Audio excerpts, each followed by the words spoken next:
Salut à tous, bienvenue dans cette nouvelle vidéo dans laquelle on avait pour projet de visiter Anvers, Antwerpen en flamand, mais malheureusement il y a une énorme tempête, ce qui nous a dissuadé de visiter la ville. On a donc décidé de rouler un petit peu et de visiter la ville de Lier, L-I-E-R, dont je connaissais pas du tout, et juste le temps de faire la route, en fait le temps s'est calmé, on a eu un beau soleil pour visiter, et je vous avoue que pendant 19 ans j'ai vécu en Belgique et je n'avais jamais entendu parler de cette ville-là. C'est vrai qu'à l'époque je voyageais très peu, c'était surtout avec l'école, on partait un petit peu en France ou en Espagne, donc ça me permet aussi de vadrouiller un petit peu dans mon pays et de découvrir des nouveaux coins.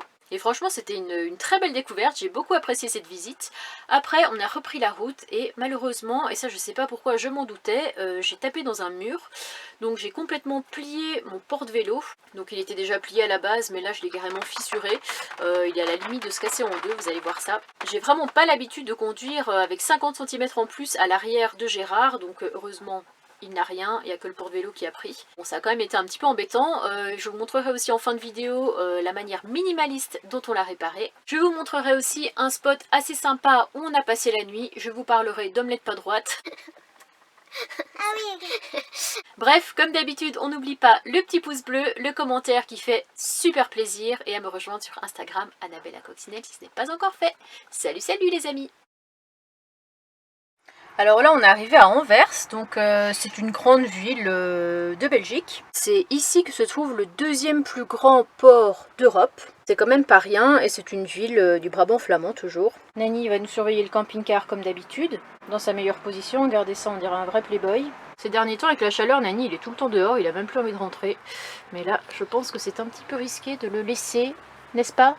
Se balader le long de la route avec tous les camions et les voitures qui passent et une allure de dingue. Donc on te dit à tout à l'heure.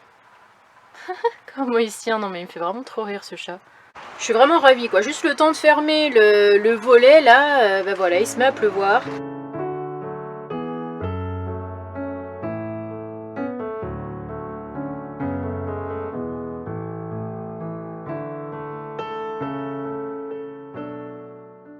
Nous voilà tout fraîchement arrivés sous le soleil de Lier, donc L-I-E-R en flamand et Lier en français. Là on est arrivé sur le parking de vaccination, c'est écrit, où on a droit qu'à 1 heure pour pouvoir se garer. Mais quand on regarde par là, franchement il n'y a pas de voiture, donc j'ai quand même mis mon petit disque bleu au cas où. Mais normalement ce dimanche, je pense que ça va le faire, quoi. Je sais pas s'il y a des gens qui se vaccinent le dimanche. Je reviens juste vite fait sur donc la zone de basse émission, pour vous expliquer un petit peu. Donc en Belgique, il y a plusieurs villes où on n'a pas le droit de circuler avec certains véhicules, donc ça il faut regarder directement sur le site, où il faut s'enregistrer et savoir si on a le droit de circuler ou pas dans la région soit de Bruxelles, il y a Malines, il y a Anvers, je sais qu'il y a Gand aussi, après pour les autres je sais plus trop, mais en tout cas c'est des zones où c'est plus réglementé parce qu'il y a plus de pollution. Après c'est vrai que la Belgique c'est quand même un petit pays.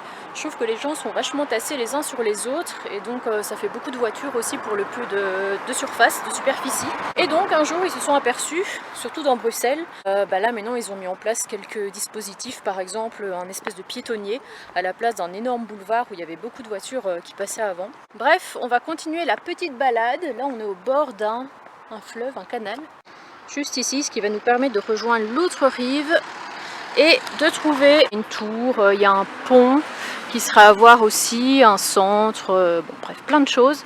Donc on va aller voir ça.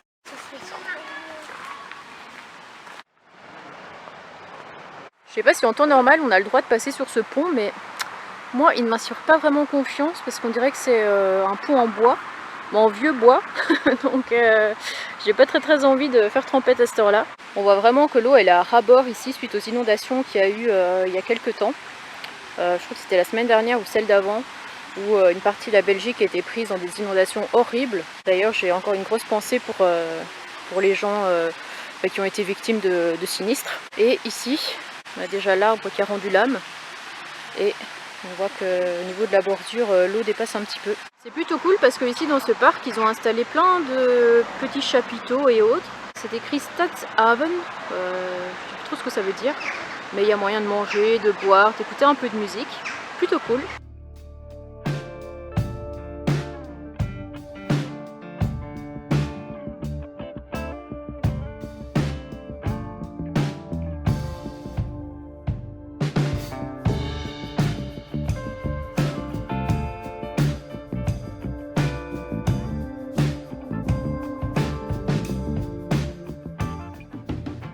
Et en fait donc là il y a la tour et juste à côté je crois que ça doit être la maison communale.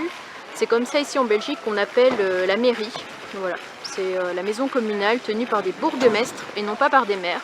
C'est vrai qu'en tant que Belge, voir des monuments ou des immeubles avec des briques rouges, c'est censé ne pas vraiment me dépayser. Et au bout de 11 ans en France, eh ben voilà, j'arrive à être complètement dépaysée quand je vois ces petites maisons en briques rouges. C'est quand même une architecture très très belge. Malgré tout, il y a quand même assez de beaux villages à visiter, notamment ici, la ville de Liers. Même si à la base, je pensais que c'était vraiment un petit village, et finalement, il se trouve que c'est quand même une ville assez conséquente, où il y a beaucoup de monde dans les rues, beaucoup de monde aux bars, aux terrasses. C'est quand même assez actif. Là, j'ai une mascotte qui vient de me donner un petit fascicule sans que je le sache, un truc à propos du poulet. Mais il faut savoir que j'ai affreusement peur des mascottes, donc quand il m'a appelé et que je me suis retournée, j'ai un petit peu flippé.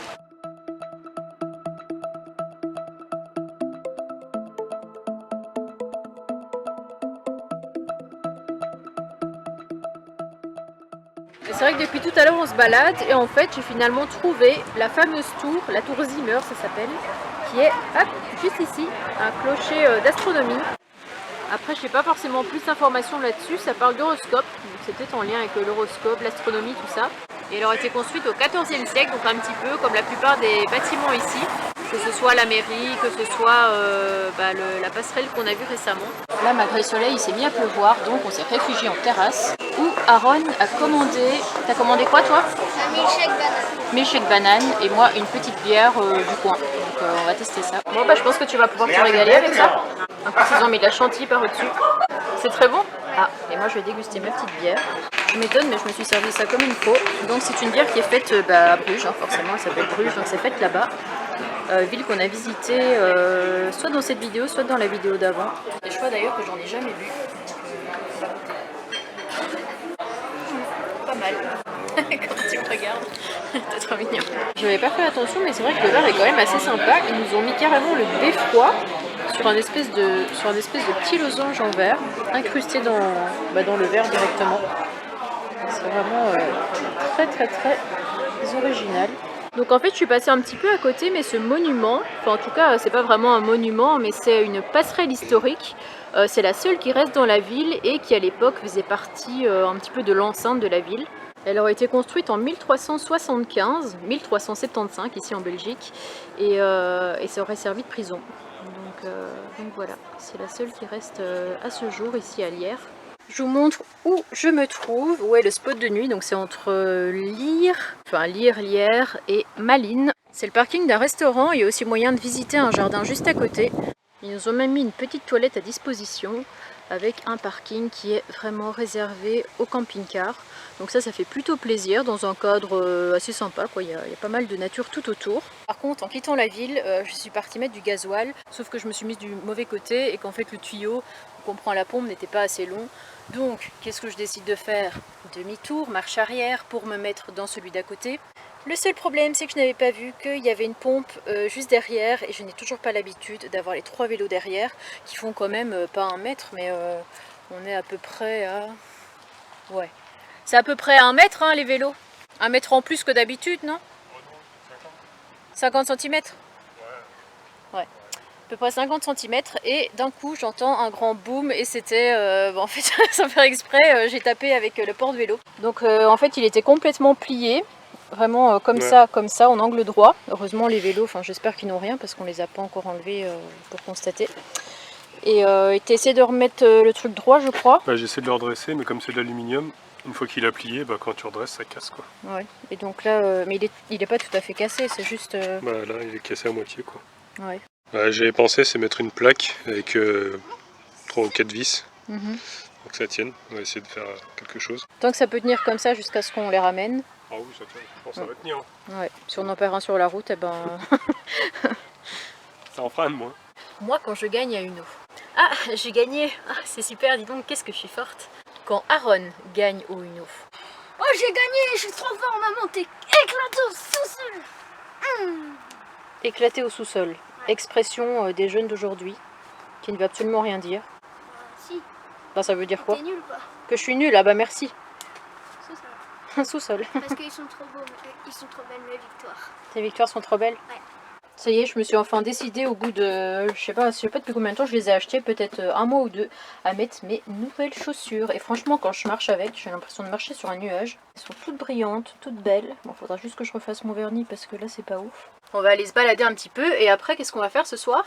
On va aller à la foire du midi. On va aller à la foire du midi à Bruxelles. C'est une grande foire, un petit peu comme la foire du trône, je pense. Voire peut-être plus grande. Donc les gamins vont pouvoir s'amuser dans quelques attractions, à sensations fortes peut-être. Ouais. Et on va retrouver ma soeur et on va passer encore quelques moments en famille avant de repartir vers la France. T'es content? Oui. C'est trop? Oui, trop.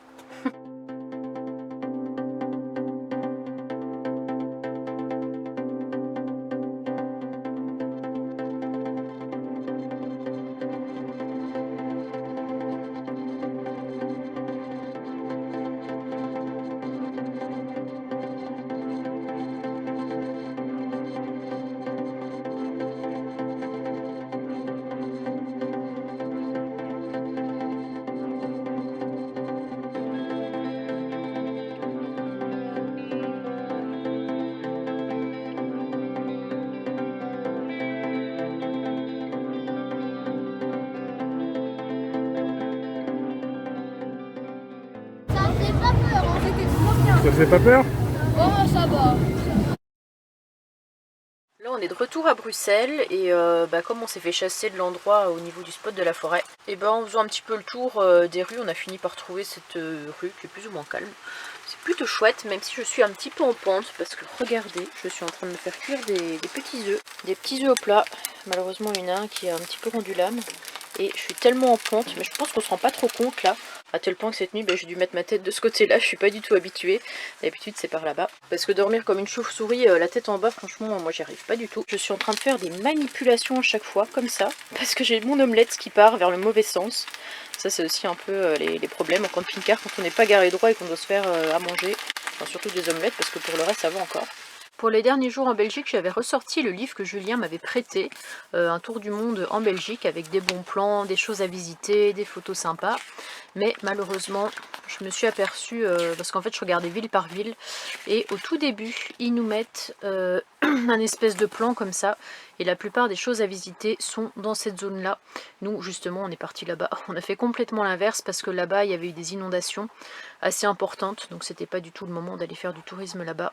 Donc on reviendra par là, parce que même Idriss voulait aller à Liège pour goûter les bonnes gaufres de Liège, et je pense qu'il va devoir se contenter des gaufres de Bruxelles qu'il n'a toujours pas goûté. Donc on va sûrement y aller cet après-midi ou demain pour le dernier jour à Bruxelles. Et tous ces magnifiques paysages et cascades, ce sera pour la prochaine fois qu'on viendra. Donc sûrement l'année prochaine, revoir ma famille. Ça va Nani, t'as passé des bonnes vacances en Belgique? Hein? Il a découvert un peu plus le pays, s'est fait des nouveaux copains, des nouveaux ennemis aussi avec qui il s'est battu. Hein? Tu te souviens? Quand tu t'es encore fait mordre à ta queue comme d'habitude? Ouais, tu faisais pas le fier, hein, tu pouvais même plus t'asseoir. Mais sinon ça va, je ne l'ai pas perdu une seule fois, il s'est bien tenu. Tu sais que t'es beau toi? Tu sais que t'as des beaux yeux? Toujours aussi câlin ce petit bonhomme. Toujours des câlins. Et des gros ronrons. Oh là là, qu'est-ce qu'il est mignon.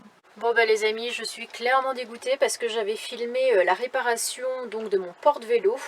J'avais filmé à peu près un quart d'heure, 20 minutes. Et au moment de mettre tous ces fichiers de ma carte SD vers mon PC, au lieu de de prendre le fichier et de le mettre sur l'autre, je l'ai supprimé.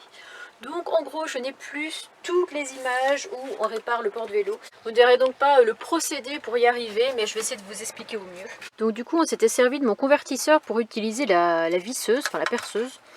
Et ça n'a pas marché en fait, ça s'allumait rouge parce que je pense que ça tirait un petit peu trop dessus. Et la batterie n'était pas forcément au maximum. C'est un 2000 watts, donc je pense que c'est un petit peu trop pour ce genre de matériel. Donc on a sorti ma rallonge magique pour brancher de chez Idriss jusqu'à chez moi, pour qu'il puisse utiliser la perceuse sans problème. Et au passage je vous expliquais aussi qu'on avait refait mon niveau de boîte de vitesse, parce que ça m'était arrivé de perdre de l'huile au niveau du volant moteur. C'est un joint qui est à refaire, mais c'est vraiment compliqué, ça prend du temps, je pense qu'il faut déposer la boîte. Donc on laisse comme ça pour l'instant, mais le niveau était toujours bon. On l'avait fait la dernière fois en rentrant d'Espagne, ça fait peut-être 2 mois. Le niveau n'a pas bougé, donc très bonne nouvelle. On a refait aussi le niveau d'huile moteur et puis liquide de refroidissement. Donc le problème qu'il y avait, c'était que, ça je ne l'avais pas montré, ça ne tenait plus en fait. Donc la vis était complètement abîmée et rouillée. Donc Idriss l'a enlevé et on a remis une nouvelle. Et maintenant ça va, c'est bien fixé. Et ici, comme c'était complètement cassé, enfin complètement fissuré et presque totalement cassé, comme c'est de l'aluminium et que c'est quand même assez fragile, Idriss a mis je crois que ça s'appelle une équerre, avec 4 vis pour que ça, je sais pas comment on dit, pour que ça se resserre bien au niveau de la fissure. Et jusqu'à maintenant, donc on a déjà roulé pas mal, ça tient plutôt bien. Donc c'est minimaliste, mais bon, ça suffit pour que ça tienne et qu'on puisse encore faire plusieurs kilomètres avec les vélos à l'arrière. Parce qu'ici, il y avait déjà le marchepied qui avait été réparé avec une simple conserve, donc c'est vraiment minimaliste. Et même au niveau de mon pot d'échappement, Idriss qu'il avait réparé parce qu'il y avait eu un trou, je sais plus vraiment à quel niveau, au niveau du bec de cygne, je crois. Et donc il a mis une conserve ou une canette, je sais plus trop. Et pour le moment ça fait le job, ça tient la route, donc je suis assez contente. Il n'y a plus le bruit bizarre quand je roule, parce que ça faisait vraiment un bruit comme une pétarade. Enfin, chaque fois que j'accélérais, tout le monde se retournait dans la rue, donc ça devenait un petit peu gênant. Comme quoi, avec pas grand chose, on peut faire beaucoup de choses, et puis surtout si ça le tient dans le temps, c'est vraiment génial. Alors j'espère que cette vidéo vous aura plu. Je vous retrouve certainement fin de semaine pour la deuxième vidéo de la semaine, hein, je m'y remets, je suis à fond la caisse là, hyper motivée, où je vous ferai visiter le cimetière de Dewey. Donc je vous en avais déjà parlé brièvement dans la vidéo précédente. C'est un cimetière qui est désaffecté depuis un peu plus de 60 ans. Il y a une ambiance un petit peu bizarre là-bas, et après on va retrouver Daniel qui tient la friterie du Bourdon à Uccle, que j'avais déjà été voir au mois de janvier, et c'était encore une super rencontre, toujours bienveillant, toujours accueillant. Donc je vous laisse découvrir tout ça dans la prochaine vidéo. Salut salut les amis, portez-vous bien.